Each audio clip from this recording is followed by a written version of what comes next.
düşümü qısa müddətdə bağlayırsansa o sərfəlidir. Həm bağlamadan əlavə biznesdə. Gərək biznes olsun, gəlirin olsun da.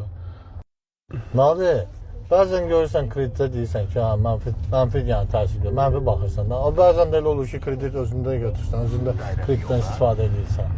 İki cür kredit var da. Birincisi, istehlak krediti insanı geri atır, inkişaf eləməyə qoymur. Sən pulu toplayıb özün ödəyə bilərsən onu. Var istehlak krediti, sən alanda məhsul daha baha alırsan, halbuki gözləyib, toplayıb ucuz ala bilərsən, pul itirməmək şərti ilə. Bir də var biznesdə, məsələn, DSP gəlib tutaq ki, sənə 20.000 pul lazımdır onu almağa, pulun yoxdur, bilirsən ki, 2-3 gün ərzində onu 28 və yaxud 30 minə sata bilərsən. Pulun yoxdur, bu halda əlbəttə ki, kredit qısa müddətdə 2-3 günə satırsan, 20.000 götürdün, aldın nəqd pulla bunu və satacağın adama 25 minə taşı satdın. Kreditdə də bir həftənin içində cəmi 1.000 lap, əslində daha az xərcin çıxar. 1000-2000 lap xərcin çıxsın, arada 3000 qabaqsan da.